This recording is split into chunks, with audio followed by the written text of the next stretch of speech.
വിശദമായ വാർത്തകളിലേക്ക്. Kozhikode medical college വളപ്പിൽ തൂങ്ങി മരിച്ച വിശ്വനാഥന്റെ വീട്ടിലെത്തി അന്വേഷണ ഉദ്യോഗസ്ഥൻ മൊഴിയെടുത്തു. കുടുംബത്തിന്റെ പരാതിയിൽ കോഴിക്കോട് ACP D സുദർശനന്റെ നേതൃത്വത്തിലുള്ള അന്വേഷണ സംഘമാണ് കൽപ്പറ്റയിലെ വീട്ടിലെത്തി മൊഴിയെടുത്തത്.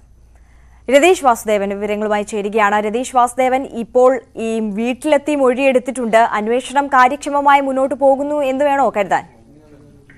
തീർച്ചയായും ആദ്യഘട്ടത്തിൽ അങ്ങനെ തന്നെ വേണം കരുതാൻ. കാരണം ഇതിന്റെ ആദ്യം ഘട്ടത്തിൽ ഉണ്ടായിരുന്ന അന്വേഷണ ഉദ്യോഗസ്ഥ ചുമതല ACP മാറ്റി തീരുമാനിച്ചിരുന്നു. കോഴിക്കോട് ACP K സുദർശന്റെ നേതൃത്വത്തിലുള്ള അന്വേഷണ സംഘമാണ് ഇപ്പോൾ കൽപ്പറ്റ പാറവേൽ കോളനിയിലെത്തി മൊഴിയെടുത്തത്. സഹോദരങ്ങളും അമ്മയിൽ നിന്നും മൊഴിയെടുത്തു. വിശ്വനാഥന്റെ ഭാര്യ ഇന്നലെ കുഞ്ഞിന് ആരോഗ്യനില പ്രശ്നമായതുകൊണ്ട് തന്നെ അവരെ മാനന്തവാടി മെഡിക്കൽ കോളേജിലേക്ക് മാറ്റാൻ SC/ST കമ്മീഷന്റെ നിർദ്ദേശമനുസരിച്ച് മാറ്റിയിരുന്നു. തുടർന്ന് ഇനി അദ്ദേഹത്തിന്റെ ഭാര്യയെ മാനന്തവാടി മെഡിക്കൽ കോളേജിൽ പോയി മൊഴിയെടുക്കും.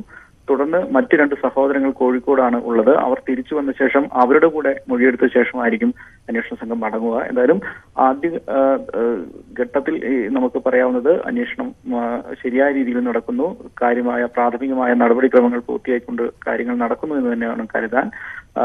ആ പ്രതീക്ഷ തന്നെയാണ് മറ്റുള്ളവർക്കും ഈ ആദിവാസി സംഘടന ഉൾപ്പെടെ ഉള്ള ആളുകൾക്കും ഉള്ളത്, കുടുംബത്തിനുമുള്ളത്. അവരത് വ്യക്തമാക്കുകയും ചെയ്തിട്ടുണ്ട്. എന്തായാലും മൊഴിയെടുപ്പ് തുടരുകയാണ്. ആര്യ, രതീഷ, ഇത്തരത്തിൽ ആദ്യഘട്ടത്തിൽ ഈ ആൾക്കൂട്ടമർദ്ദനം നടന്നിട്ടില്ല എന്നുള്ള ഒരു വാദത്തിലായിരുന്നു അന്വേഷണ ഉദ്യോഗസ്ഥർ ഉണ്ടായിരുന്നത്. പിന്നീട് ഇപ്പോൾ CCTV പരിശോധിച്ചു.